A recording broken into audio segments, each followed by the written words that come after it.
too. So let's get this show started. So good afternoon with the Make America Healthy Kentucky Task Force. We would like to begin with the roll call, but then we'll approve the minutes since we have a quorum. Madam Secretary, please call the roll. Senator Chambers Armstrong. Here. Senator Douglas. Present. Senator Richardson. Here. Senator Wheeler. Representative Callaway. Present. Representative Duvall. Representative Moore. Here. Representative Proctor. Present. Co-Chair Lockett. Chair Funky Fromeyer. Present. Do we have a quorum? All right, so there are 7 of us here. Can I have a motion for the approval of the minutes? So moved. Second. Representative Proctor, Senator Douglas. All those in favor? Aye. Opposed? The minutes are approved. Thank you. Well, as we kick off, I would love to invite our esteemed and one of our former colleagues, Commissioner Jonathan Schell, as well as Holly Harris and Jim Musser to the table, please. And while you're coming forward, I just wanted to acknowledge that I did break my foot. So this beautiful foot is propped up, and I was trying to make myself healthy on a run Monday morning. But unfortunately, as will now be illustrated to my community, making America healthy involves good roads, good sidewalks, and great infrastructure. So that will continue to be a call to action for our transportation cabinet to coordinate with our cities, counties, and the state. The break in road is about 2.5, almost 3 inches, and I hit it and immediately fractured my left foot. And when I Supermaned on the ground, I didn't look like much of a Superman as I skinned both knees and hobbled back home. But another point, as I've made before, and as Representative Proctor pointed out, my research of our ortho-Cincy, when the doctor gave me the prognosis, do not bear any weight on that foot for at least 4 weeks, and at your ripe young age of 56, you need to just stay off of it and let that bone fuse. And guess what my next question was, Holly? What do you think is the right nutrition I should consider eating while trying to heal a bone? Calcium. And you know what she said? You know, just the standard diet. Ugh! Okay, so on that note, my hope for the acute care setting, my hope for our wellness revolution in Kentucky is that we create a culture that is really driven around our own behavior. Yes, I was running in the dark. Shame on me. It was 5:10 a.m. But that our behavior matters, that we've got really a 3-legged stool that includes great sleep, great nutrition, and great activity.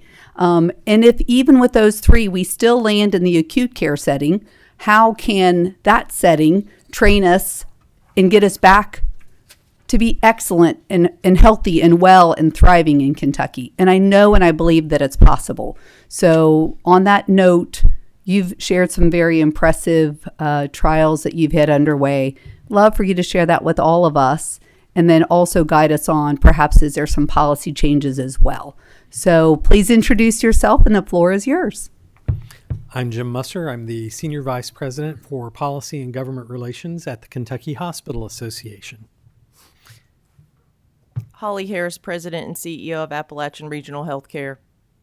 And Jonathan Schell, the Kentucky Commissioner of Agriculture. Great, thank you.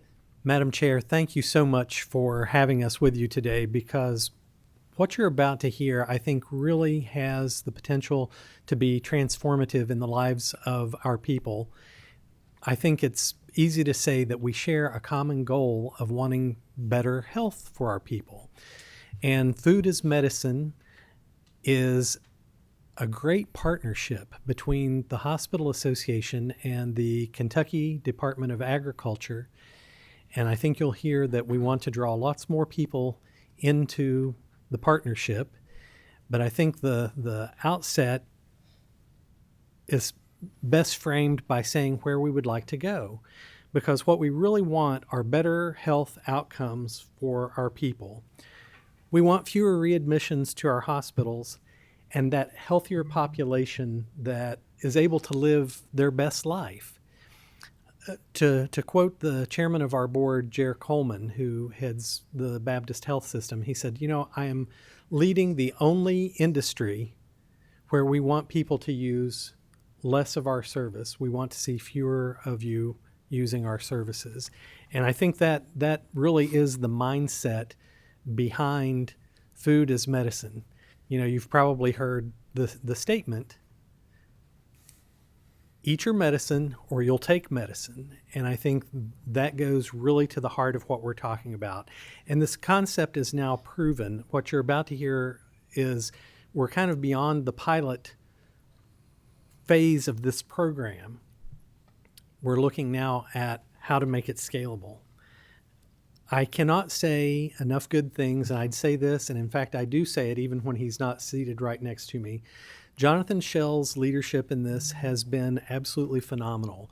Before he was Commissioner Schell, he was already talking to the hospitals about how do we go about improving nutrition? How do we go about connecting our farmers and our hospitals so that everybody becomes a winner in doing this? He is joined by his co-chair, co-conspirator, co-leader. Holly Harris has had the kind of vision that we all would like to have for the future of healthcare.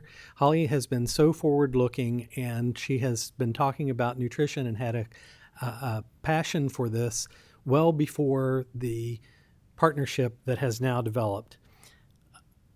I'm not going to take up any more of your time because there are so many good things that have already been done and so many more that can be done. I want to turn it over to Jonathan and Holly, and I'm not sure which of them wants to go first, but I'm so excited for you to hear what they have to say. We'll probably tag team it a little bit. Holly and I love working together. This has been one of the best partnerships that we have built at the Department of Ag, is working with ARH and Holly and her entire team. And, for me, Senator, it is selfish in what we're doing because we want to increase rural prosperity and profitability on the farm. And in nearly every community in which there is a hospital, they're the largest food consumers in that community. It just so happens that whenever you eat local, healthy, fresh food, you also get healthy at the same time. And so we're really excited about the partnership that we have with the Hospital Association around food as medicine as a whole. And I'll talk a little bit more about some of the broader initiatives, pilots, work that we're doing. But I want to just brag on ARH specifically and the work that Holly has done. The reason that we came up with this originally was whenever I was campaigning for Commissioner of Ag, we actually visited down in Floyd County in Paintsville, in Johnson County, with Kathy Stumbo, who runs that hospital, and the work that ARH was already doing in connecting their patients to farmers markets, to nutrition services and other things really started sparking my interest in how agriculture could connect in the healthcare sector. And the moment that I went to the Hospital Association's meeting and spoke about this to their group, we had people running up to the stage wanting to find out how to actually do this once we were in.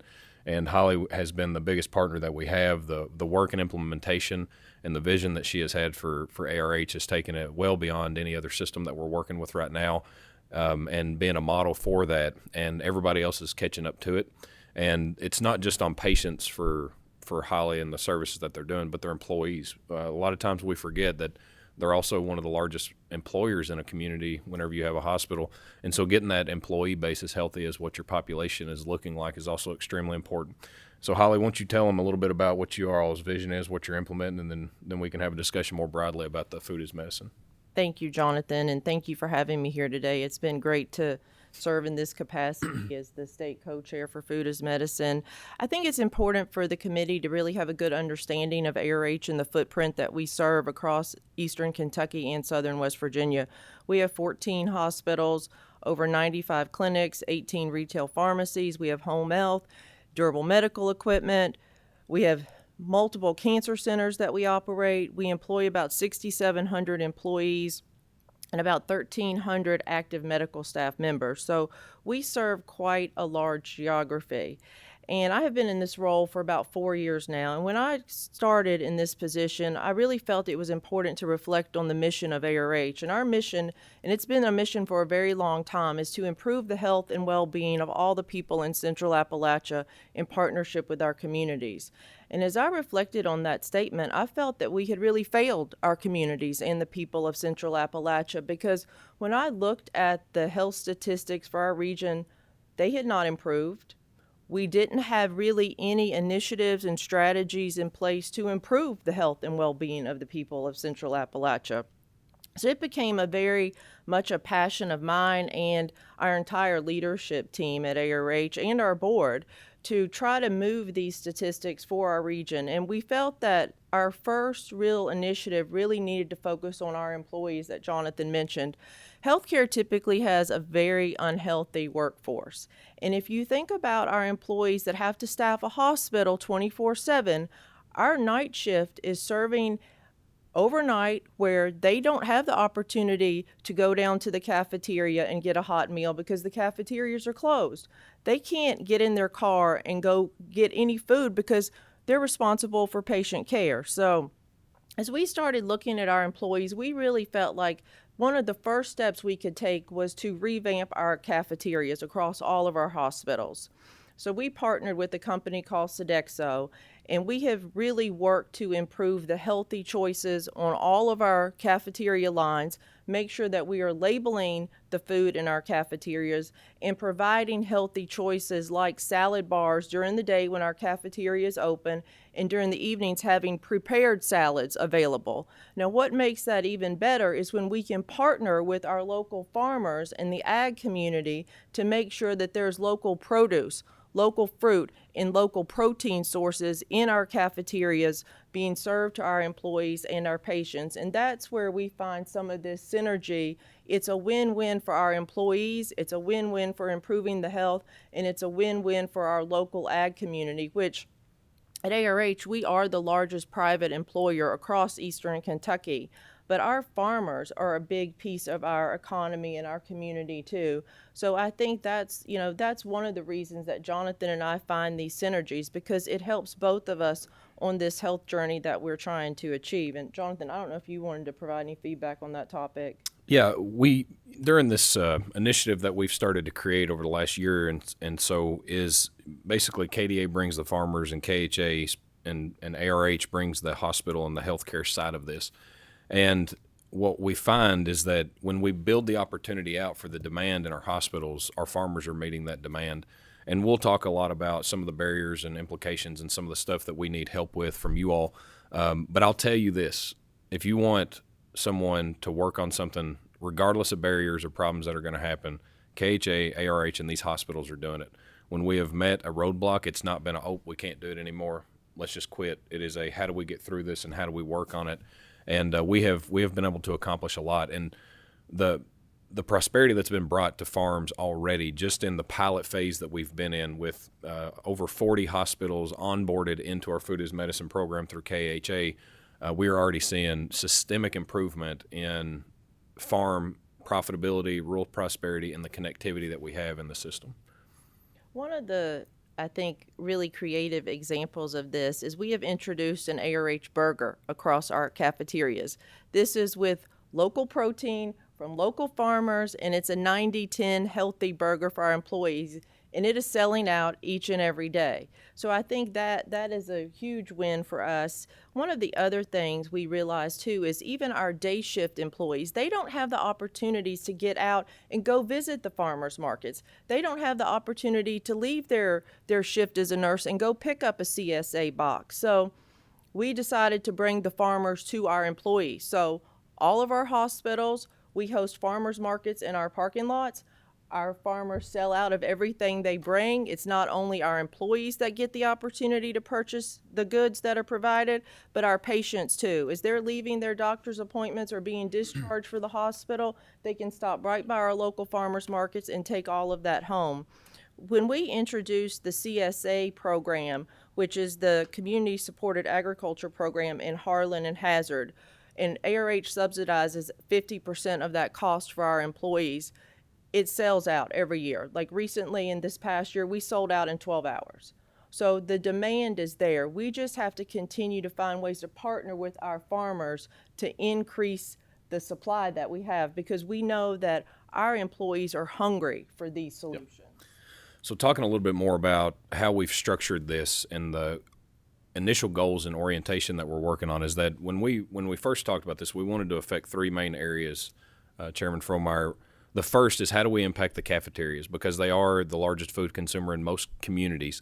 So how do we impact the cafeterias in order for farmers to get fresh, healthy local food in there, which is options for their employees, patients, and visitors to be able to have healthy options and local options available there. The second one was on ready to eat, more grab and go vending opportunities to where that people can get it and leave, get it and go, have the opportunity to have something ready and available. But the biggest portion of this that is going to impact the future of where we are in healthcare and with our farmers is around the post-patient care aspect of this. Identification of diabetics, heart disease, obesity, etc., to work towards medically tailored opportunities through reimbursements and billable coding for hospitals to identify, get a certified nutritionist to be able to prescribe a doctor, and then have reimbursements available for that to work. And so working on those three aspects, we have identified opportunities and barriers and challenges along the way. Just talking about their burger option with Kentucky Cattlemen's that they have worked with. When they first started through this process, Kentucky Cattlemen's was sent a 55-page contract, 8 pages worth of addendums, and they had to move their E. coli testing at the plant in which they were getting pattied from one process to the other, which added about 5 cents a pound in cost to what was happening.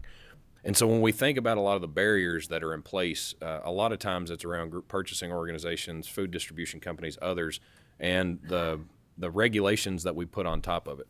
My point in saying that is that with Cattlemen's Association and the network that they have and what they've built out with Beef Solutions, the funding that they've received and opportunities that they've gained, they had the ability to work through that 55 pages, 8 pages worth of addendums in that process to get it done.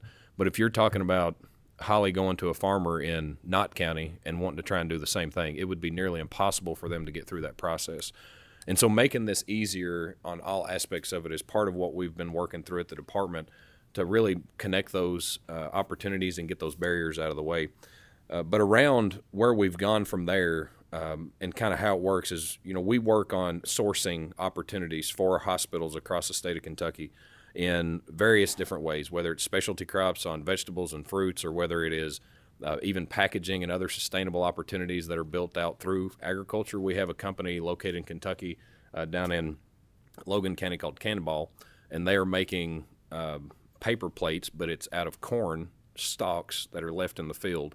That's a sustainable packaging that's microwave safe, that's refrigeratable, and all these other things that are located right here in Kentucky. And so it's not just connecting on the food side, but all aspects of agriculture and how we use these products for rural prosperity. And then the hospital side of this is where we engage on clinical understanding of how this is working to prove it, so that we can sustain this into the future through clinical understandings in how it is affecting A1Cs, how it is affecting heart disease, how is it affecting obesity, and really working towards how do we get these outcomes to measure to the fact of what we know is happening with healthy food on the front end. And Holly's described several things that they're doing there, but as a whole, we are united in the accomplishments that we've had through Food is Medicine with the statewide network that we're building out. Agriculture, healthcare, and public policy aligns beautifully in the process that we're working on. And like I said, we have 41 out of 129 hospitals just within a year's time that we've onboarded into this process and implementing some type of Food is Medicine program. 16 of those hospitals were onboarded in the last 6 months. We have 7 more coming on board within the next month. And some of the examples, just to provide for you all, is what I'm talking about. Around the medically tailored meals, using these local ingredients in order to make this happen. Russell County Hospital particularly has a grant that we were able to secure for them to work on this post-patient care, to identify diabetics, to identify heart disease, obesity, those types of things, to do those measurable outcomes through the process, to really prove where the savings are on the back end of having opportunities available through potential future reimbursements in Medicaid, Medicare, SNAP, other opportunities around private insurance. The farmers market thing that Holly talked about cannot be understated in the impact that it has. It sounds very simple. It sounds kind of elementary in its application. But what's happening every single time that they do this, and this is one of the things that we encourage all hospitals to do when they're onboarding with us, is to have at least one day a month during their farmers market season that they're bringing the farmers market in for this, because we're finding that, yes, they sell out. It's the biggest day of the year for all the farmers markets that participate with Holly's with ARH. And we're finding that now patients are scheduling their procedures, their intake, their checkups on the days that the farmers markets are there, so that they can not only get their health care taken care of, but also participate in the farmers market to get their food brought back to the house. The CSA boxes and hospital employees, Russell County again is doing that, CHI, St. Joseph, St. Elizabeth.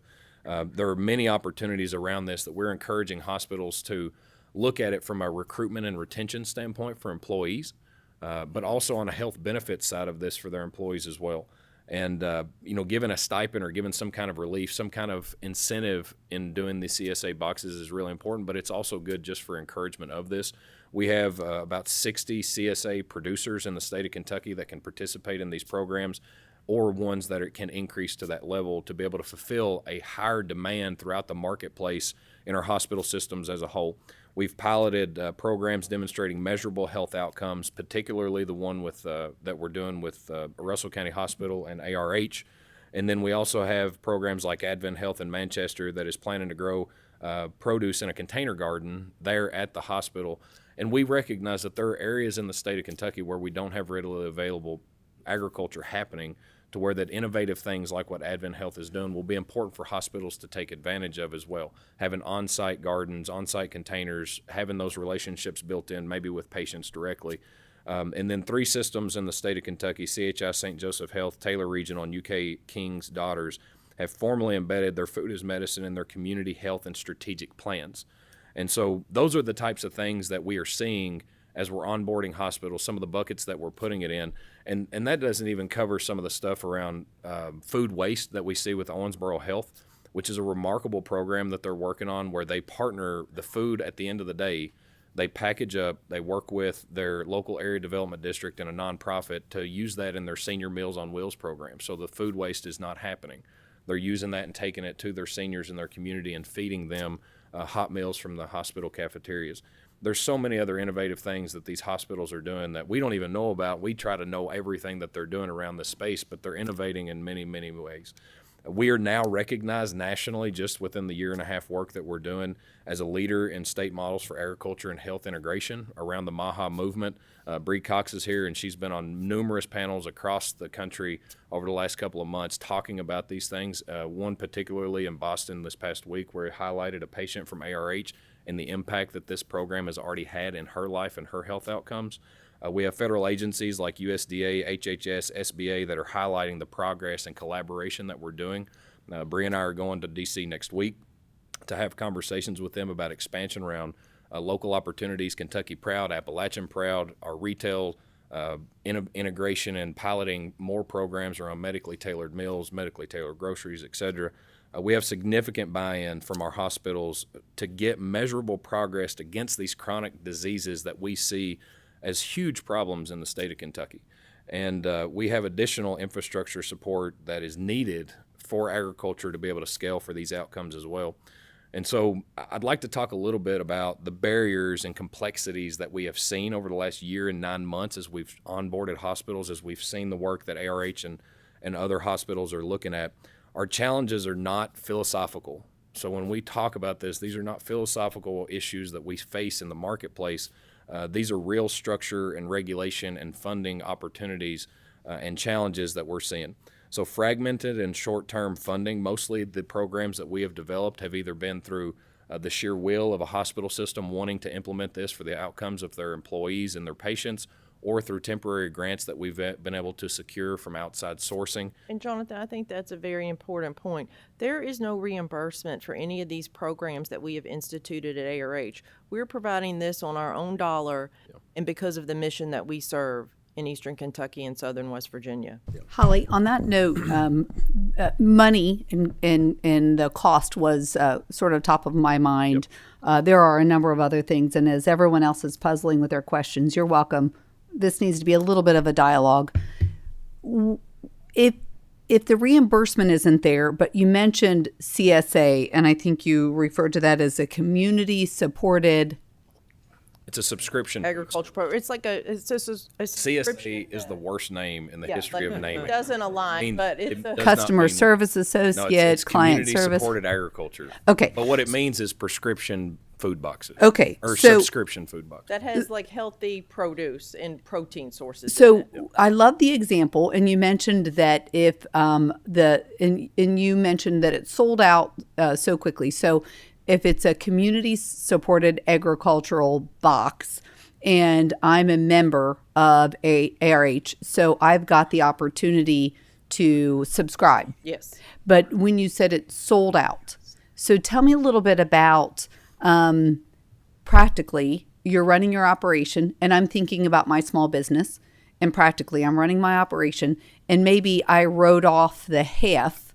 that the employee was discounted. They paid 50%, I paid 50%, but that 50% I can apply as a business expense, a cost of operations. So private employers could participate in this too, Jonathan. I think is sort of the hoped for. Yep. When I say culturally promoting whole foods and a better way of nutrition, this is sort of that Well, cultural and piece. I think you have to look at it not just a cost. We see it as this is an investment in our employees and their overall health and well-being, because we know if we have healthy employees, they're going to be productive employees who are happy to come to work every day, and they have the whereabout to work a 12-hour shift and care for very, very sick patients all day long. These are hard jobs. So this is an investment for us. It is, and sorry, I wanted to go back to another number. You mentioned largest employer. About what are the numbers in the ARH system? We have 6,700 employees, Okay, 6,700. private employer. And then I also was told that there are health metrics that every community is required to record. Have you looked at your 6,700 employees and given us some idea of what are their health metrics? Yes, I mean we can break it down. We've got statistics based on programs and results from programs. So, for example, we have what's called a Wonder Health Behavioral Modification Program, which sort of teaches about diet and wellness and try to put tools in the toolbox for our employees. So, in that program, which is a small program, we're just getting started, we had 212 participants. They averaged a total body weight loss of 4.3%. 96% of our LARC diabetes prevention program participants lost weight, and 38% are achieving a greater than 5% total body weight loss. We also have results with our diabetic patients that have been very active participants with us in terms of coming to the cooking classes, the support groups, all the tools that we are giving them with their A1C levels dropping. So yes, there are results, and we are required with all of our patients to ask them all the social determinants of health questions. And that's where our employees were coming to us and saying, we're asking these questions. We've got patients who have food insecurities. We have patients who have no access with transportation to even get to a local grocery store where they can get local produce. So we felt it was our burden and our responsibility to try to find solutions and to open up the access points for our employees and our patients. So we have really been very heavily focused on our employees, but we're broadening that now into our patients and the greater community. But it's baby steps. This is a long journey and one that we have to have partners along the way. And one of the partners that we truly need at the table with us are the payers. We need our MCOs with us on this journey and walking along with us, because they have tools with reimbursement that could help on this front that is right now not in the equation. Thank you. Thank you, Senator Wheeler. Madam Chair, sorry for being a little bit late to the ball game. We here, will but dock your pay. I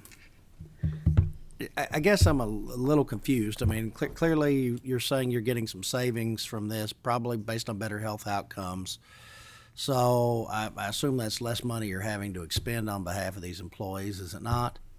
It is. We are self-insured for our employees' health care. So ultimately there is hopefully a savings in that equation for us. Yeah, so I mean, so I guess I'm a little confused. Is there an ask here in some sense? I mean, but Oh yeah, I've got a long list here. Sam. Yes, we Well, have it asked. and I'll tell you the other thing is, I mean, and unfortunately they're not doing it now, but I think it was due to the location kind of becoming unavailable due to the property being sold. But our local jail ran a farm for for about 6 years that substantially decreased the cost of operating the local county jail while providing fresh foods and produce into the jail. And frankly, a lot of the inmates were signing up to, can't get them to do crap sometimes when they're sitting around, doing their dope at home. But if you put them in jail, they'll get out and work. I can't figure that one out. But it's the truth. I mean, it is what it is. But, have you possibly thought about, maybe partnering with some of these local corrections institutions, since you're probably taking care of a lot of their inmates, and maybe getting some of these people out there on some prison farms, and maybe they could help out the jails and the health care of the population in those facilities, while at the same time providing some produce for some of your all's places as well.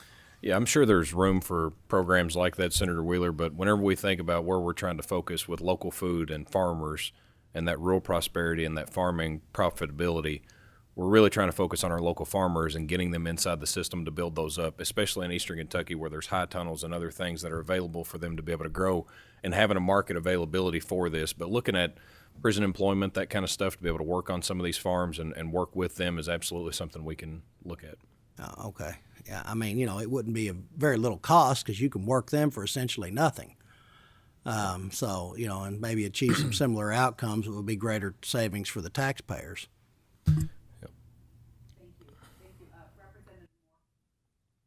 Thank you, Madam Chair. Thank all of y'all for being here today in this report. And I'm still reading through the handouts as I'm listening to you at the same time. I appreciate you already having the legislative priorities there for us, Commissioner Schell.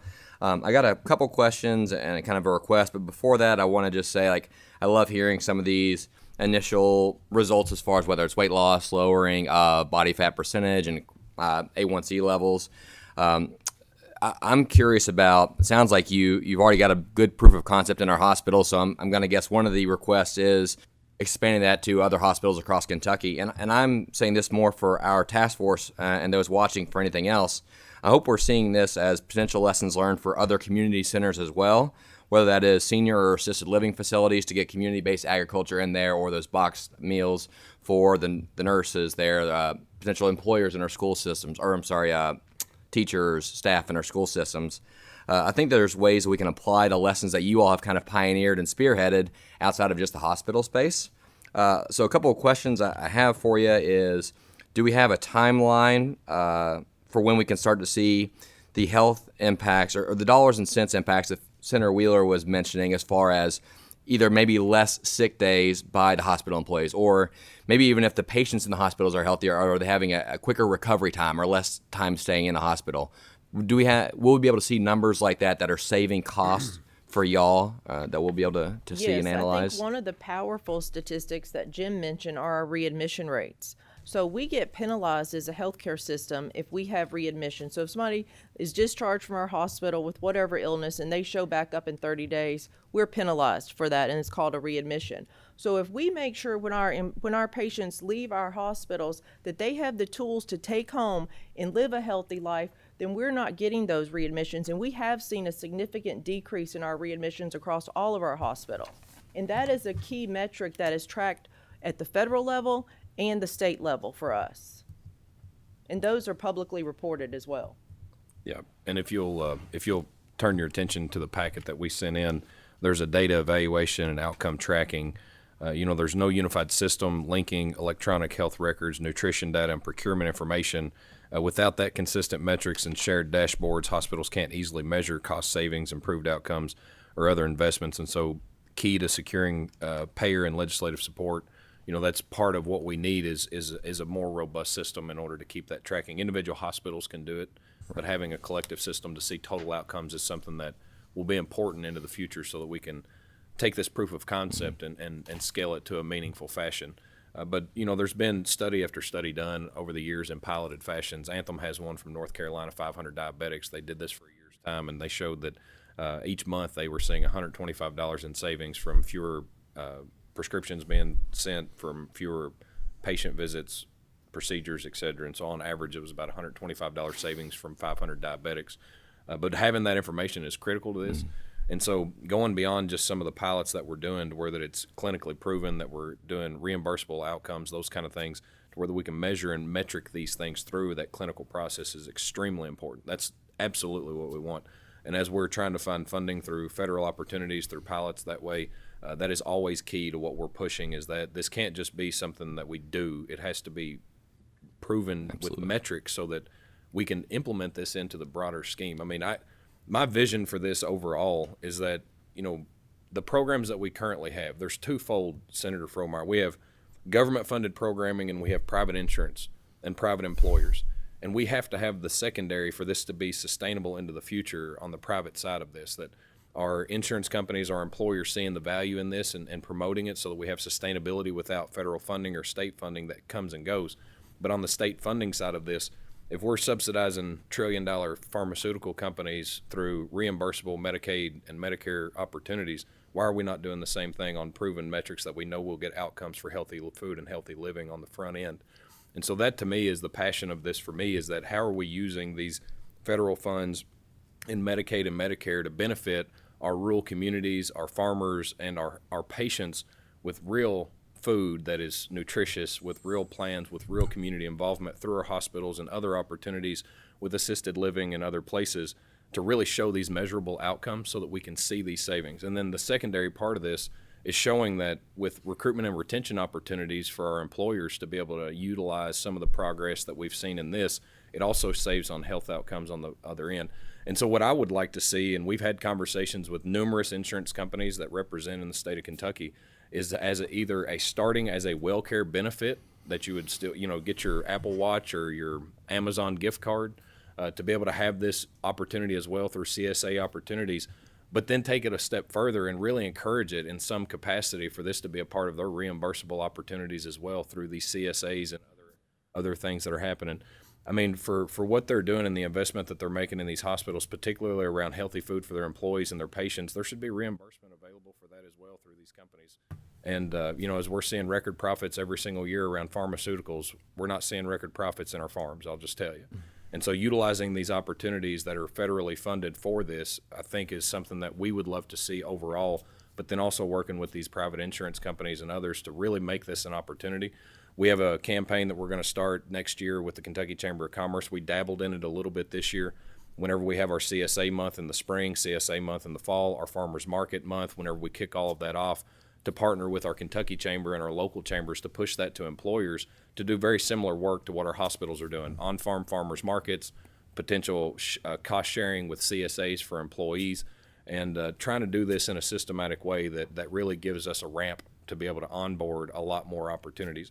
Because I'm not here to tell you we can do this today. If you went 100% in this direction and we did 100% of this, it would break the system in ag. We would eventually get there. These farmers know how to produce, but we're not ready in many ways. And that's in this packet as well, talking about some of the opportunities that we need to leverage through what we have at the department, through our Ag Development Fund and other opportunities to really get on-farm processing, cold storage, and other opportunities there. There's a lot in that document in front of you, and we can talk about it all, or we can talk about specific things that you all want to hear about the work that we're doing.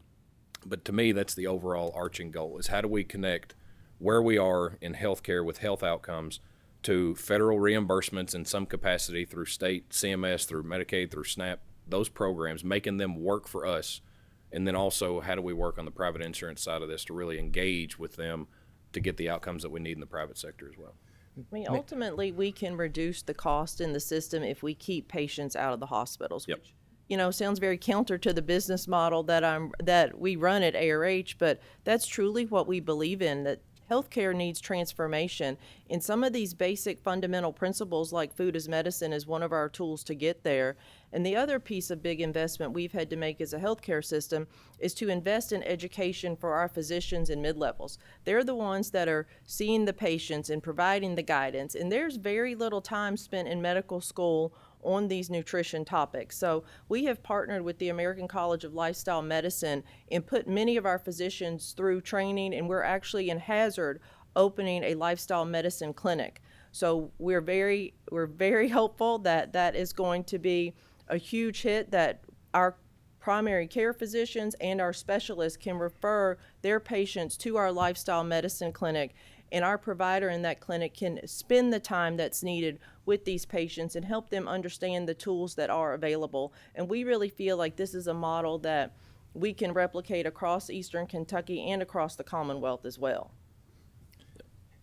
Would I be overstepping to ask one more question? Go ahead, but you're stepping on Representative Cassie Chamber or Senator Cassie Chamber Armstrong's feet. I'll be very quick. Okay. Both through the Department of Agriculture or the hospital associations, are you all already working with the federal government on some of these things? And do you foresee any impacts on this through H.R. 1 right now in Washington? Yeah, I've met with Secretary Rollins on the USDA side of this several times about potential pilot projects, not just around and sustainable funding opportunities, not just around this, but also school nutrition and other things that we're working on at the department. Also had an opportunity to meet with Secretary Kennedy and talk to him about this as well and pass along this to his staff. We have 3 major pilots that we're trying to get them to bite on to really work with Kentucky. One of them is a school nutrition, the other one's on a food insecurity, and the other one's on medically tailored meal reimbursement programs. Part of what Bree and I are doing in D.C. whenever we're there is having more conversations with HHS, the White House, and other partners that we're working with around MAHA task forces in D.C. as well, to really hone in on what we're doing here, because again, we're leading the nation right now in this program and this project that is happening right here in Kentucky with our hospital association, ARH, and our other hospitals that are there. I don't think any other state's even close to where we are on the capability and where we have been on these pilots and showing the outcomes. And so we're at the cutting edge of this, and so that's also a scary place to be, because we're the ones having to go through the problems and the processes and really do it. But it's worthwhile, and we are having those conversations on the federal level to really try and grab their attention and their imagination to really do some positive work here. Thank you all for what you're doing. Thank you, Madam Chair. Yes, thank you. And thank you, Jonathan, for leading that conversation for Kentucky at a federal level. You're getting a lot of support in a number of calls that many of us are having with HHS, and we know that we're going to have to lock our arms and influence the federal government, but we're going to change the Kentucky way forward. Senator Armstrong. Thank you, Madam Chair. And thank you all for being here. I think this is such a great and interesting project. I'm interested in learning more about the current limitations around the CSA subscription. So you said they sold out, and I was curious if that was a function of like the budget, like you only have so much money to subsidize them, if it's a function of how much farmers can grow. Like if everyone in a county were to sign up for a CSA box, we were to snap our fingers, do we know what counties have the capability for farmers? I imagine when you say local, you mean in that county or like an adjacent county to be able to provide that food.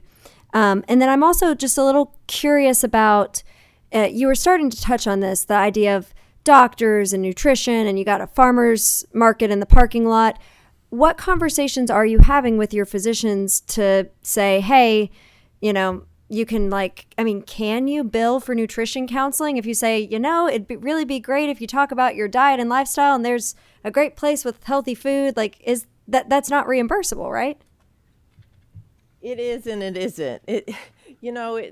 Most patients come in for if it's an annual physical. That's really the ideal time to have those dialogues with your patients, and those visits are reimbursable for us. So yes, the physician is absolutely critical in this equation, but if that physician does not have the information or the tools to have that conversation with the patient, they're not going to have that conversation. So that's why we have had to invest in training in this space for our physicians in mid-levels. And, we have just started that over like the last 2 years. And I think we've got about 100 physicians out of our 1,300 that have been through it. So we've got a long way to go in this space too. And I think that's another conversation at a higher level that we need to have with our medical schools here in the Commonwealth. That needs to be a core part of the curriculum that our physicians are getting when they come out of medical school. Yeah. There's an intentionality problem. It's if they have the capability of doing it, it's happening. But if it's not intentional in the process that you all are trying to build out, then you're going to continue to see a failure in the process. We have to be intentional through that nutrition education, like Holly was saying, with our universities and others as they're coming out. On the CSA part of this, like I said earlier, we have over 60 of those across the state of Kentucky. Many of those have extra capability and capacity currently that they can build out. Many of them have the capacity and capability that they would have to build out. And so there will be more that can come on board whenever we see the demand increase for these opportunities, and the ones that are there will increase it as well. But we have room and capacity currently. If everybody in a county got a CSA, you'd have to have 100 times more farmers in that community to be able to fill that, which is what we would want. We would want that. 2/3 of all fruits and vegetables consumed in America come from outside of America. And so we have the capability and capacity to do that here. It's just the system in which we have built to centralize our food distribution is failing the American farmer right now. And that's really what we're trying to break away from with our school nutrition, with our food as medicine, with other opportunities around this.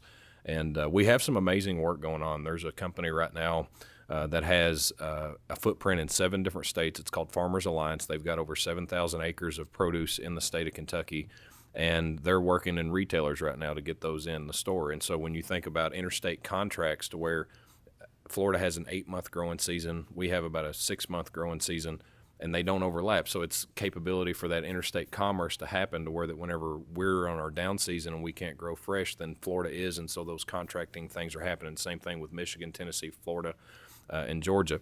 And they're getting into Walmart and Kroger and onboarding them into other things. There's an amazing opportunity that's happening in Christian County right now, Senator Richardson, around kitchen foods. We had a conversation with them. They're doing prepared meals for Aldi's, and we are working with them now to locally source a lot of their proteins and produce and the other things that they have.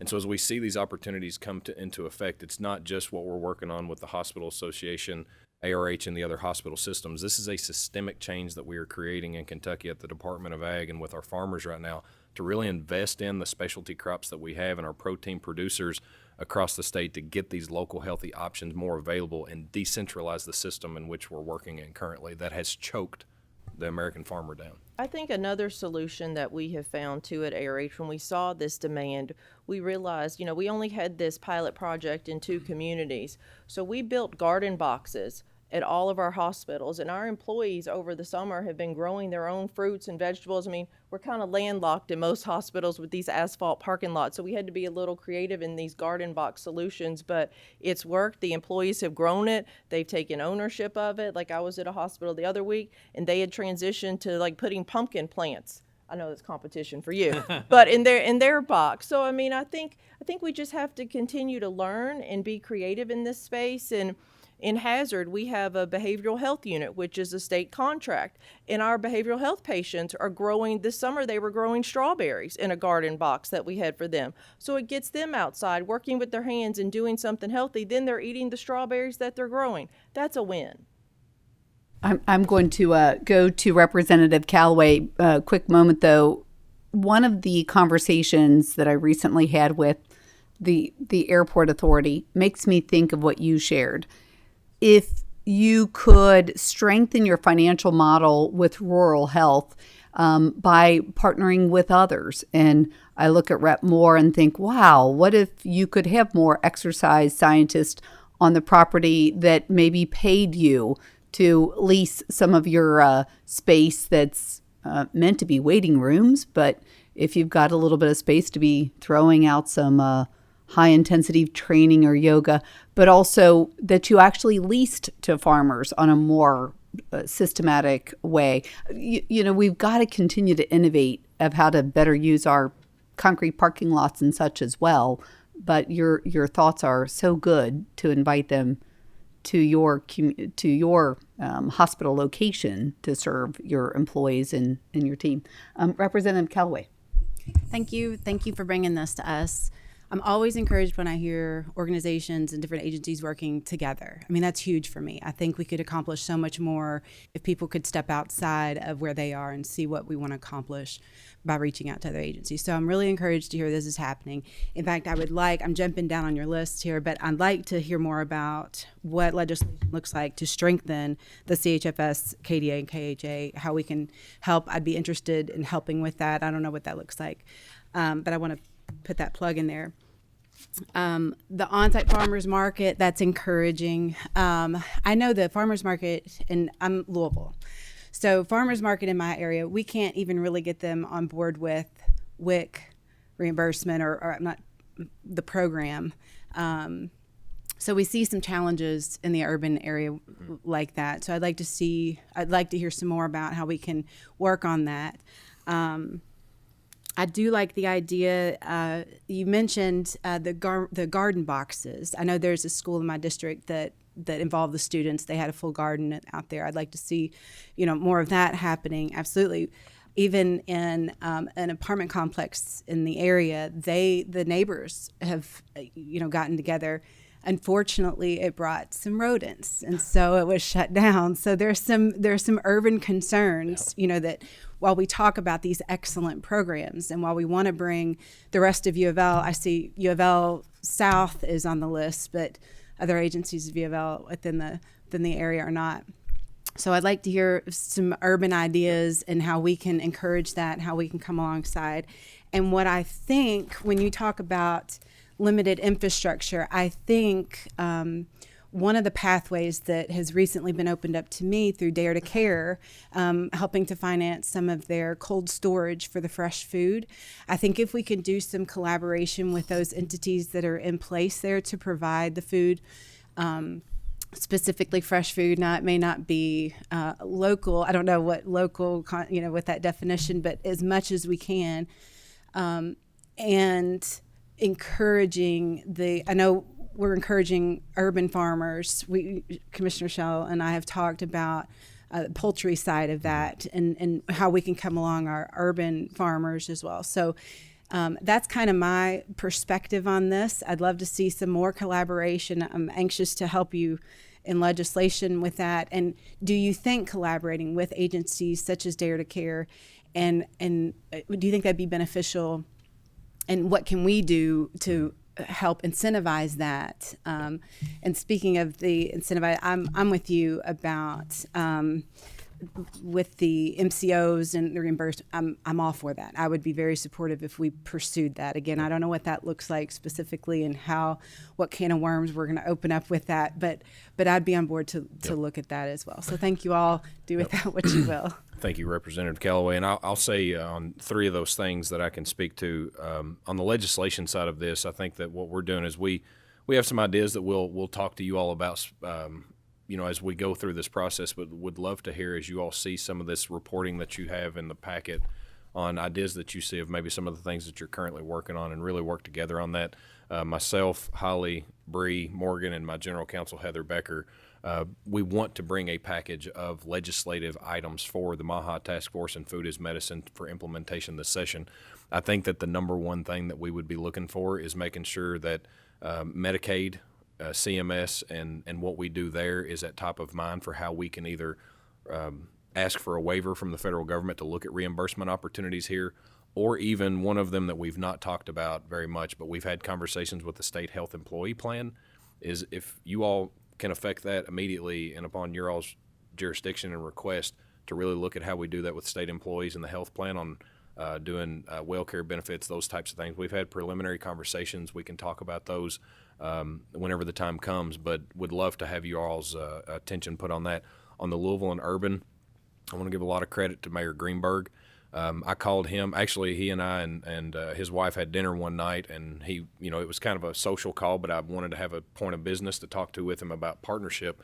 And I mentioned to him about this Food is Medicine, and the 5 largest hospitals in the state of Kentucky are right there in Louisville. The number one food consumer in the state of Kentucky is Norton's Hospital, and it's in Louisville. And so when you talk about great impact around agriculture and those consumers, that is the great impact.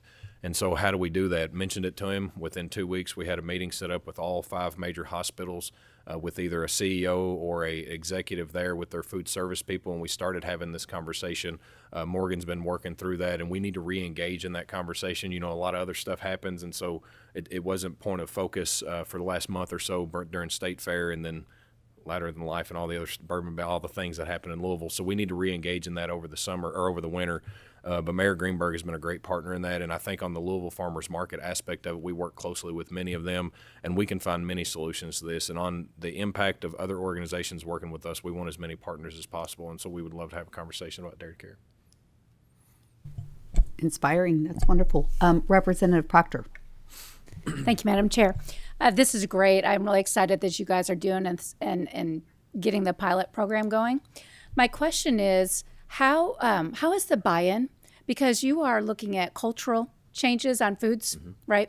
And we've heard in this committee that physicians are incentivized to give medicine versus looking at nutritional aspects. So are there barriers there or things that we could do that would help incentivize that? Because I think this is going to be a difficult lift on changing how people eat, especially when it's more cumbersome perhaps to cook a healthy meal than it is to drive through a fast food. So what are you guys doing in that space? Yeah, I would just say that I've seen extreme buy-in since we've started this program. Every hospital system that we've worked with has seen immediate impact in their population that they've worked with this on the buy-in side of it. I'm sure there's a lot of work that goes behind that from the hospital side of this to ensure that there is buy-in, that there is check-ins, that there is work being done. Part of this is also around the populations that we're serving, especially on the Medicaid, less resourced individuals that may not have cooking ware, et cetera, at home. There's plenty of opportunity for philanthropy in communities to be able to work through buying those utensils, buying those air fryers, getting the opportunities, availability for them to be able to do it. And so this is more of a holistic solution set that not only do we have the farmers, not only do we have the hospitals, but we also have opportunities around philanthropic organizations to really fill in the gap with some of our people that are going to be served through this. But I've felt that there has been extreme buy-in whenever we have implemented it in a community, in a hospital system.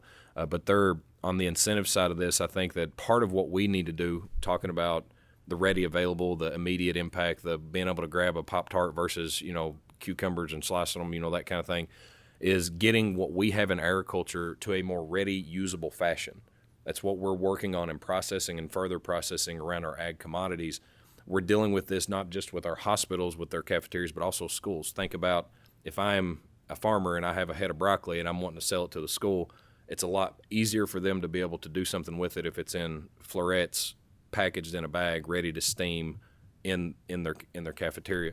And so moving us beyond just fresh fruits and vegetables that we're selling in or processed protein through patties and other stuff, chicken legs versus a whole chicken type of atmosphere, of getting that in that direction. We have a lot of that going on, but we need so much more of that. And that is a big focus of the conversations that we're having in D.C. next week. That's a big focus of the conversations that we've had around ag development funds over the last year and a half with what we work with the tobacco settlement monies, the grants and the loans that we're putting out. We are seeing extreme buy-in in the ag community around this for on-farm processing. I'll give you one example, and then Holly can talk about their implementation of this. Justin Obachain, love talking about this guy. He's in Hancock County. He's a farmer. Started out, he came to us and got a loan to be able to get a silter and a corn shucker, basically to peel corn and slice it, put it into bags, freeze it, and sell it to schools, hospitals, other opportunities. Started out with like an acre of it, worked on it, got his system put in, then he got a freezer. Then he got another piece of his processing. Then he got another piece. And over the last 5 years, he's gone from nothing to he's going to have 40 acres of sweet corn next year. He's in 45 different school systems in the state of Kentucky, working with What Chefs Wants and others. When we have opportunities like this, it radically changes the lives of these farmers and the processes and opportunities that we have. And that is just one example of many that we've been able to affect through programs that you all have funded and implemented for decades now from the legislature that we're able to implement on your all's behalf, working with these farmers. This is no different. This is the same type of opportunity and that type of level of impact that you can have through what we're doing right now. No, I think your point is spot on. We have to provide the tools. We can't just give our employees and our patients a box that has some eggplant and broccoli, and they may have never seen an eggplant in their life. What are they going to do with that? So we have been doing cooking classes and showing our patients and our employees how to cook these vegetables in a healthy way. Jonathan and I did a cooking class in Hazard and made fresh salsa. We've Yeah, been we've done a good at it. couple. You ought to- We did some at the state fair, but we have to show people what to do with the produce and fruits. And, you know, we're also changing the way we think about things. So we do a lot of giveaways for our employees over various contests and things that go on across our system. So now we're giving away things like air fryers, Apple Watches, Fitbits. I mean, we have to provide healthy tools to help our employees. And I think the other piece of this equation, yes, culturally, we're trying to change the way people eat, but we're also trying to change the way people move. Physical activity is a core component to this solution. And we may have some people that are more interested in the physical activity than the diet piece, and vice versa. So we have really focused on providing local gym access to our employees across ARH, and we have over 1,000 employees out of our 6,700 who are actively using their gym memberships. We started a couple years ago what we call Hikes with Holly. So in the summer, when the weather's nice, and during the fall, we set up a hike in our local communities. It's a great time after hours to get our employees out to see the beautiful nature in eastern Kentucky and southern West Virginia. And we go on a short 2-mile hike, and we talk about health and wellness, and I answer their questions. But it's simple things like that that actually go a long way, and it opens up avenues to have dialogue with people too, and that's where the change comes. Yeah, and just in all honesty, Holly and I don't necessarily do the cooking on these cooking stages. We've got a friend that comes in and is a chef that really shows us what's going on. But Our follow next along, and it's healthy. presenters, We yes, do our really next good. presenters will take a little bit of that thunder from you. Senator Wheeler. Okay.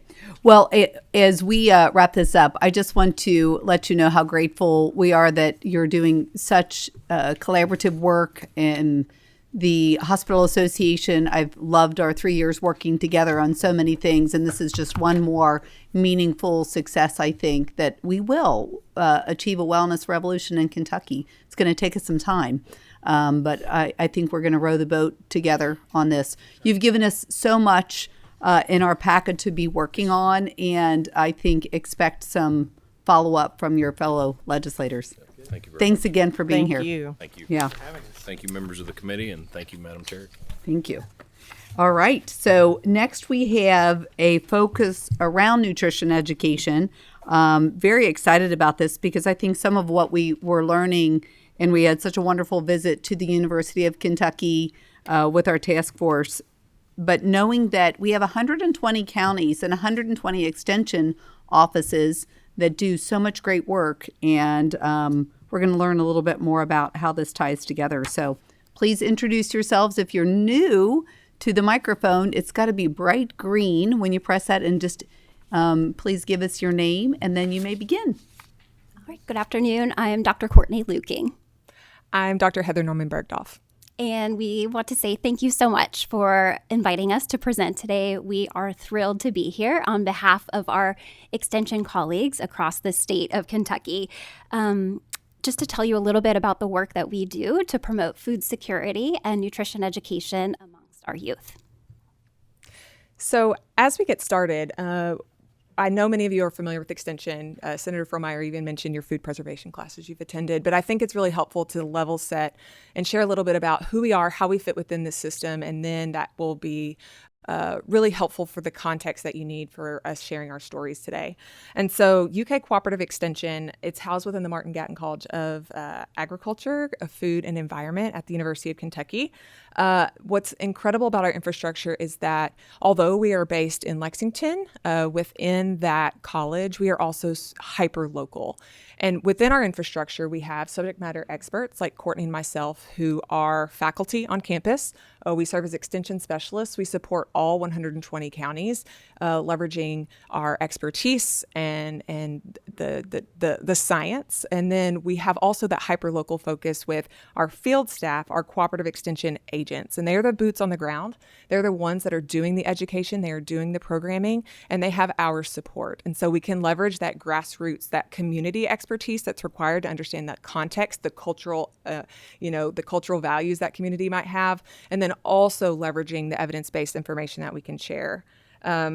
I also want to mention that we cover a wide variety of topics. So everything from families, farms, and even our future through the programming that we offer that support youth. Our programming ranges from ag and natural resources, horticulture, family health and well-being, even financial resource management, every aspect that makes a family unit, an individual, have the opportunity to live a successful and a healthy lifestyle. And so today you're going to hear a few pieces of that as we walk through some of these stories we're telling. Yeah. So we were invited here today to talk about the work that we do to address food deserts and nutrition education. And I am kind of like a language nerd, so wanted to make sure have a common understanding of the words that we'll be using before we start to hear stories about the impact and the numbers. But we'd like to talk about food security rather than food deserts because it's a slightly more comprehensive term as we think about access to food. And so these definitions are from the United States Department of Agriculture, but food security is all about ensuring that all people have access to enough food at all times to live an active, healthy life. And what I really want to iterate is that it's readily available, that it's nutritionally adequate, and that those foods are safe, and that they can be acquired in a socially acceptable way. And when it comes to nutrition education, what we mean, I have to say when I started my position, I had a little bit more of a narrow view of this, but that nutrition education doesn't have to just be a one-on-one or group lesson, that it's a combination of strategies and environmental supports that are going to motivate and facilitate voluntary adoption of behaviors that support that health and well-being. And these can be delivered at multiple levels, so not just an individual, but groups, communities, even policy. I know that's kind of where your bread and butter is. But then also what I really like about this definition, to your point, Representative Callaway, is it draws on the collective strengths and contributions of individuals, families, and communities. Mm-hmm. What we're going to share with you really dovetails nicely with what we just heard in the previous presentation, because the question came up there at the end of ensuring that we're equipping people to know how to use the things that they're receiving. And that is where this comes in. So who are we reaching with our nutrition education? So at first glance, these numbers are quite impressive. These numbers are actually from fiscal year 2024. That's the most comprehensive full year of data that we had that we wanted to share with you. They represent adults and youth that receive nutrition education through our nutrition education program housed within UK Cooperative Extension. So this program housed both SNAP-Ed and FNET programs. And I will add the caveat here that this is not everybody that was reached by nutrition education, because all of our program county extension agents are offering nutrition education, but we chose to highlight this subset because we feel like we want to elevate the programming that is reaching those who are most vulnerable and susceptible to food insecurity, since that was kind of the ask that we were given as we came in today. Our SNAP-Ed and FNET programs, they interact with the same individual multiple times. So that means these programs they're offering are multi-session, and that is to a benefit, and it's advantageous because we know it's more than knowledge, it's skill building and behavior change. And that is more likely over a multi-session program or intervention. So here we had 4,500 adults that completed a series of 7 nutrition education lessons. You guys are busy. That is hard to commit to attending a program 7 times, whether that's weekly or monthly, to receive nutrition education. And one way we do that is leveraging partnerships. We've heard about that a lot today. And so our nutrition educators go to community partners and they interact with individuals who in a place where they are there multiple times. So whether that's for adults, senior centers, even recovery centers, faith-based organizations, these are incredibly important community partners. And for our youth completing a series of 6 nutrition education lessons, our biggest partner are going to be our school system, where they can go in and interact with youth and provide this nutrition education on a regular basis. And we can reach a lot of people. A lot of people can attend our programming, but does it matter? Does it have an impact? And yes. And so if you see some of these numbers on the screen, we have both adult and youth. We were asked to share about youth, but adults take care of youth. And so, if they're changing their behavior, if they're learning information, there's a ripple effect within a family unit and system. And so here for those individuals who attended 7 or more sessions, we saw 98% of those participants showed improvement in 1 or more diet quality indicators. That's huge. And then 96% showed improvement in one or more food resource management practices, which again gets back to the previous conversation of they received that eggplant or that broccoli in their CSA box, but they were able to take it home and manage it in a way where they actually were able to use it, whether that is planning meals, of storing it correctly, different cooking strategies to actually to make it so that their family can eat it. So that is a really important piece to this. The policy level, we still have to have the education piece. And then when we look at our youth, youth essentially move the needle on being able to better identify nutritious foods that fit within our federal dietary guidelines. And that's really important. And that's across the board. That's ages from preschool all the way up to high school. And so you might be wondering, how are you doing this? And so while we could talk all day and all night, we won't. Instead, we'll highlight 5 stories that really encapsulate the strategies that we use to make these improvements in our local communities. And the first one being that Extension meets students where they are by hosting nutrition and cooking classes in schools and childcare facilities. We have Senator Wheeler. Asia Gerald is our Family and Consumer Sciences agent in Martin County, and she partners with Inez Elementary School and Martin County Middle School to do after-school programming, where she brings hands-on experiences to those students. And this is one example, but how important those schools are to bringing the programming to them. Our agents are working in more than 570 sites across the state when it comes to childcare, so preschool, Head Start, and then elementary, middle school, high school, and even public settings. The next area that we want to focus on is how, yes, within school settings, within the school year, but our extension services provide summer learning opportunities through camps and other opportunities around the whole calendar year. And so I wanted to highlight the absolute other end of the state in McCracken County or Paducah. And I don't think we have anybody up here that represents that far west. But I do want to highlight the McCracken County Extension Office. They host really incredible youth garden summer camps. They work with kindergartners through third graders to essentially make the connection between growing our own food, how to prepare it, and then how that fits into a balanced, nutritious dietary pattern. I have a second grader, so it's kind of interesting. I'm going to go home and quiz my own son about these types of things. But even with their kindergartners to second graders, these are little kids, right? We saw 1/3 of those students were able to increase their knowledge to be able to recognize a nutritious snack and to recognize what a fruit was and a dairy item.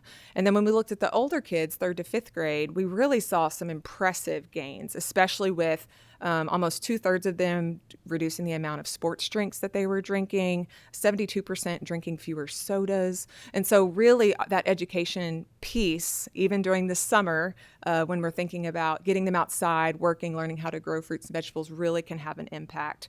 And that was one of the biggest takeaways from that project, was that there was a better connection between gardening, food, and what that meant for their bodies. Another strategy Extension uses is to introduce nutrition concepts and healthy foods and food preparation skills to kids early and often to create a foundation for a lifetime of healthy eating. And we have our signature programs stair-stepped here. LEAP is a fan favorite that stands for Literacy, Eating, and Activity for Preschool and Primary. And that programming is based for preschool to 3rd graders, focused on storybooks and activities to teach children. Then as they age up into the 9 to 12-year-olds, we have our superstar chef. This is most well known for some boot camp style, if you will, cooking experiences. And then we have in middle school Recipes for Life, where the focus is on integrating cooking skills with life skills. And then finally, you see our teen cuisine, which is for our grades 6 through 12, and that's oftentimes implemented through our 4-H youth development programming. And what is striking is that the programs are very similar in that they all focus on developmentally appropriate education as it relates to nutrition knowledge, but also skill building and opportunities to try nutritious foods and to practice hand washing and kitchen and food safety and cooking skills. And I will just say what's not featured on here, but it kind of crosses all of these ages, is our Cook Together, Eat Together program, which you got a cookbook for. That's a cooking social approach. Families, when we worked with them to develop that, they were like, we want to be able to spend time together because convenience is queen, or at least it is in my world. And so how do we make nutritious foods that are affordable spending that time learning together and enjoying those foods together. And shout out to the slow barbecue chicken recipe in there. I followed the instructions to sandwich it one night and pizza it the next, and my family ate it. So I consider that a win. And I will say all the recipes in that and all the information in that cookbook that you received, that was based on feedback from Kentucky families. That was a formative project where actually we sat down with mothers who were SNAP eligible, and we heard what are the biggest challenges for you as a caregiver to get food on the table. And so everything in there came from ideas that we heard from Kentuckians, which is pretty incredible. I get to kind of shift gears. Those are all the aspects of nutrition education, but now thinking broadly about food insecurity. And so UK Extension addresses food insecurity by giving people tools and knowledge to harvest and prepare their own foods safely, nutritiously, and deliciously. And the way food tastes is just as important, so that we enjoy it. This is an incredible partnership that's only probably about 4 years old. This is one of our, it's programming that we have that was based out of a partnership between UK, Feeding Kentucky, Kentucky Hunters for the Hungry, Kentucky Department of Fish and Wildlife, as well as the Department of Agriculture. And so essentially what we heard from our county level agents was that when they're working with food banks and food pantries, there's a lot of ground venison that comes in. But the individuals who are, procuring their food at the food banks are a little hesitant to use it because they're not sure how to prepare it or what recipes to use it in. And so we said we can fill that gap. And so this has been wildly popular. I made the pun on purpose of thinking about how can we incorporate wild game and fishing, which are integral to culture here in Kentucky. It is a way that many Kentuckians procure their food.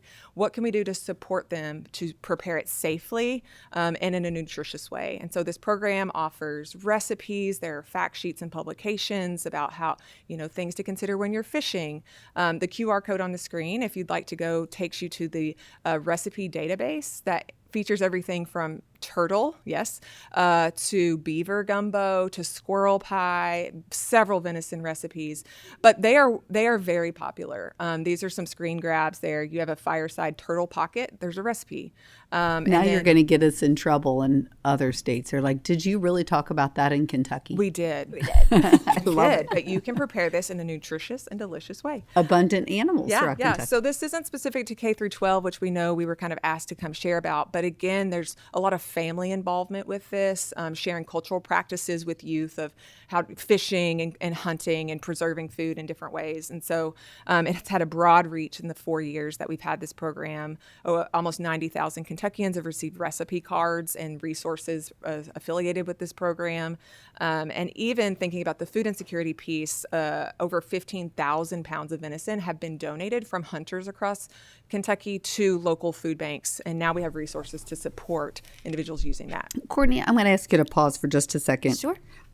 With a couple questions, but one in particular, we were informed that with SNAP benefits, the federal changes will then remove some funding for what the UK Extension Office was designed to offer, that SNAP education. I'm not sure that you directly share that with us, but what amount of funding will you no longer have, and who will that impact in if you were looking over your previous 24 months? And while you're sharing that with us, if we were able to save money in another area that maybe hasn't been as impactful, help us legislators know as we're entering into a budget session, could we budget more for extension but less for some other less effective space?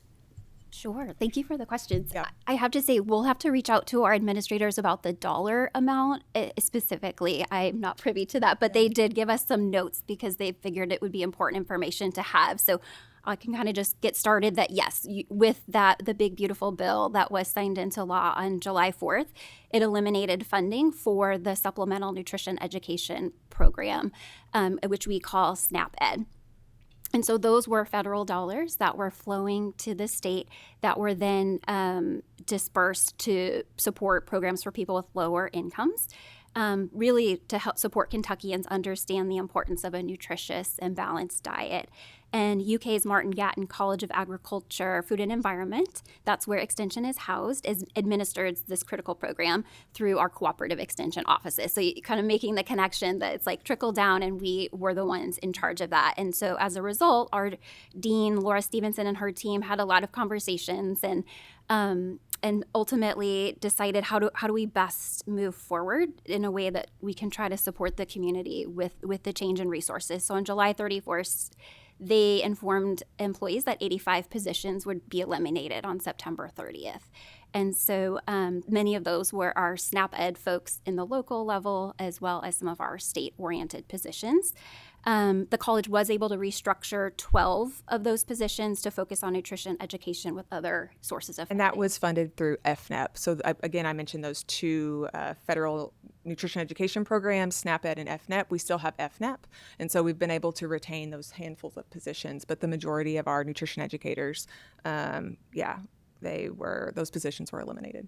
Yes, so we will have to follow up with you on that exact dollar amount because we don't know, but it did significantly impact the number of people that can do that amount of work across the state. And that actually, it's a perfect tie into this slide here because you actually asked the question at a perfect timing because we're just storytellers for lots of folks who are doing this work. And so I mentioned this is fiscal year 2024 that we're sharing data from, but within that one single fiscal year, over 300 success stories related to food nutrition were submitted across the state that were tied to food nutrition and food security. And so at that point, we had 61 nutrition education program assistants across the state, and that number has now been reduced to 24 with the changes that came with the Big Beautiful Bill and the elimination of SNAP Ed. The reason we were able to retain some is because we still do have our FNEP program.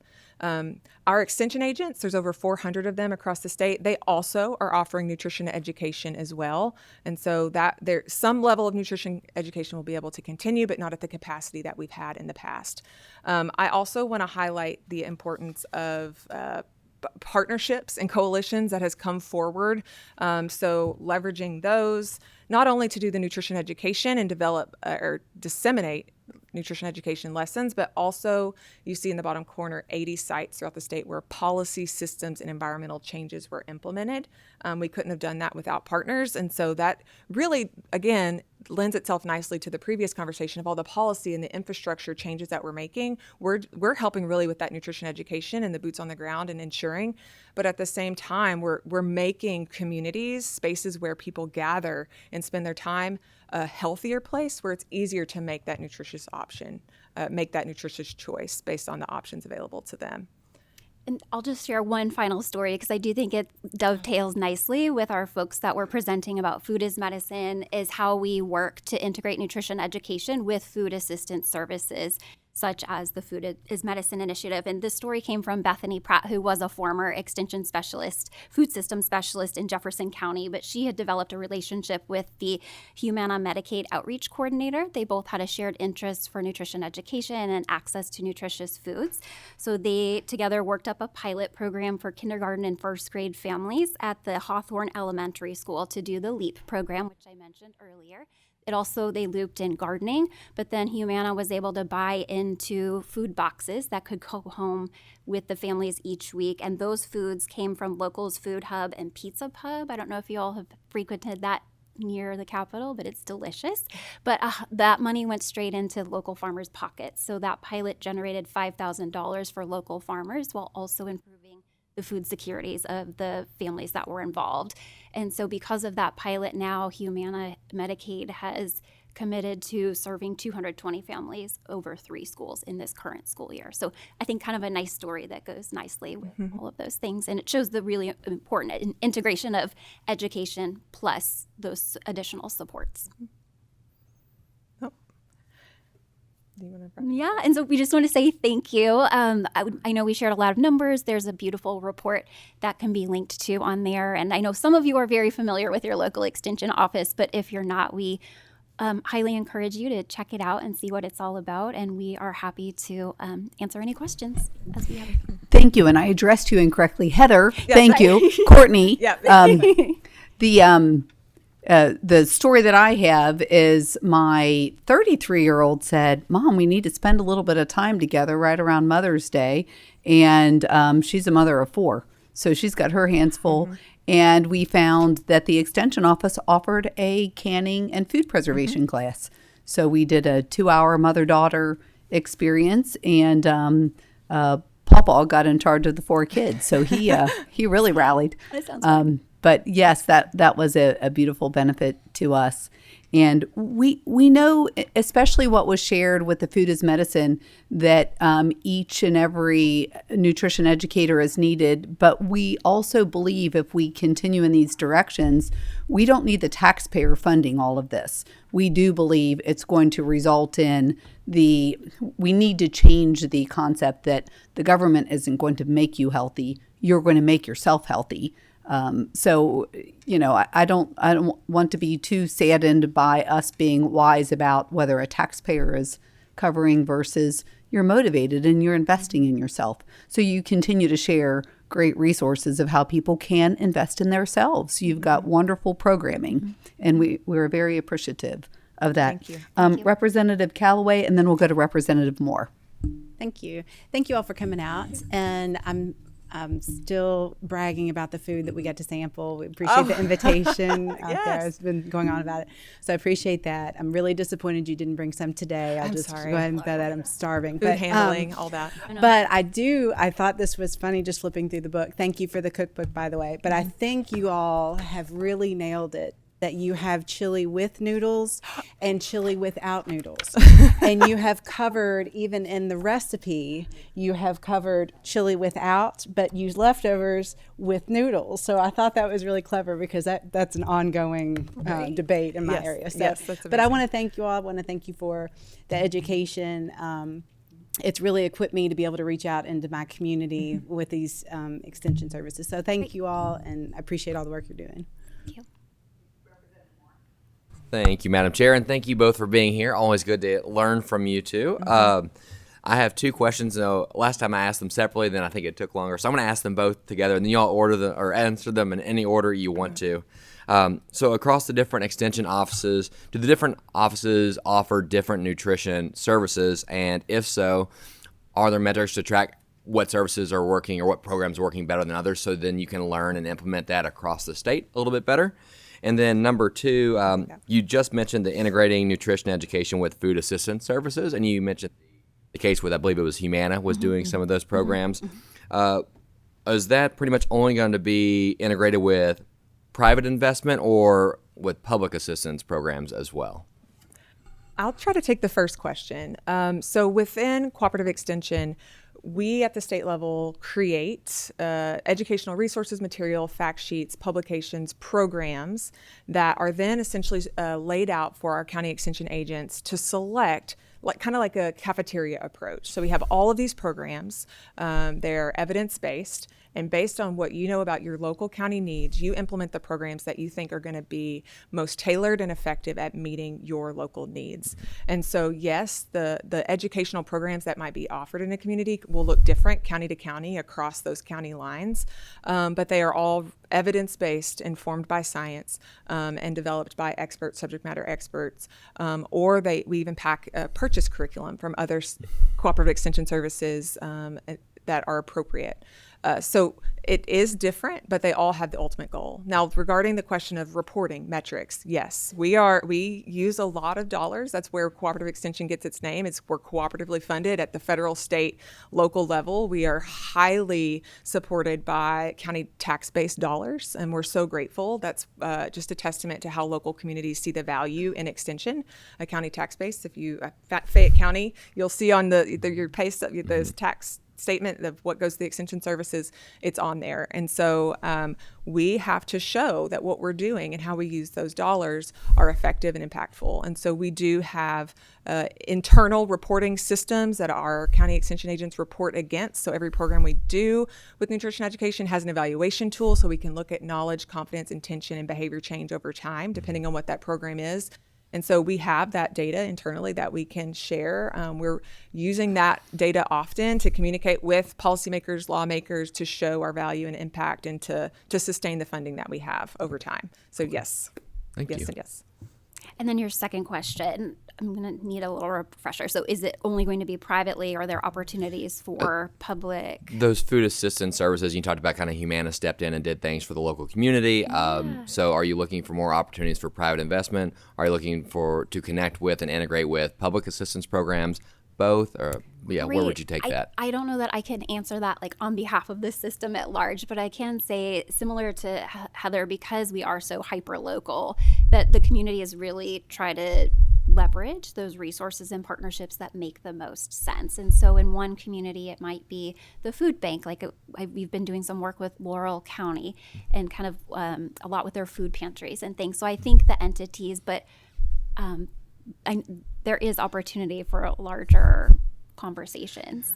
It sounds like the answer to both is almost local solutions to local challenges. So you're allowing those to kind of meet the demand. Yeah, both and. Right. And I think that's what is so great about Extension's ability. We're nimble, we're flexible, we're able to adapt to what a specific community needs. And we cover all aspects of health and wellness. So it's Make America Healthy Again in a variety of ways. Yes, we're here for nutrition, but we have programming on mental health and physical activity and smoking cessation and vaping. Like across the board, we have programs that meet that need. And so we have so many people like us on campus supporting our county agents who are doing that programming, whether it's suicide prevention in farmers or it's nutrition education with a preschooler. We're across the board. Thank you all so much. Heather and Courtney, on behalf of the committee, I want to thank you for taking your time to be here today. We had such a great visit with your group. I did not get any of the chili, so I do require a rain check on that. Okay. I also wanted to acknowledge what was shared just in front of you was the CEO of an entire hospital system that said, please educate our medical professionals, our nurses, please educate them on nutrition. And that was our message to President Capilouto as well, that we really need you to lead the way because you have more of our medical schools. Of course, we need U of L. We need Pikeville. But Pikeville's kind of leading. They're a private university. But at the end of the day, we hope that you take back to the mothership in Lexington that we really, truly need more of you educating everybody, but especially our medical practitioners. Thank you so much for being here today. Thank you. Appreciate that. So committee, as we are wrapping up, our next meeting will be Wednesday, November 5th at 3. And then we're scheduled for December 16th. The December 16th is meant for the collaboration of you've heard and you've decided. You're motivated and you're ready to file some bills. We want December 16th to be intensely focused on what will we do with what we know. So it's meant to be our summation, and that's what we will be our outcomes of the committee. But my hopes are you may be able to share some expected legislation that you'll carry forward. We don't necessarily want to step on each other's toes in filing legislation, but we don't want to miss an opportunity to make a very meaningful impact on the wellness of Kentucky. So that's the intent of the December 16th, and we did have to get special permission for that meeting. So you'll get paid to be here, but grateful that you'll put that on your calendar, and then Santa will put something special in your stocking, likely fruit and nuts. All right. Any other questions for the good of the order? All right, we are adjourned. Thanks.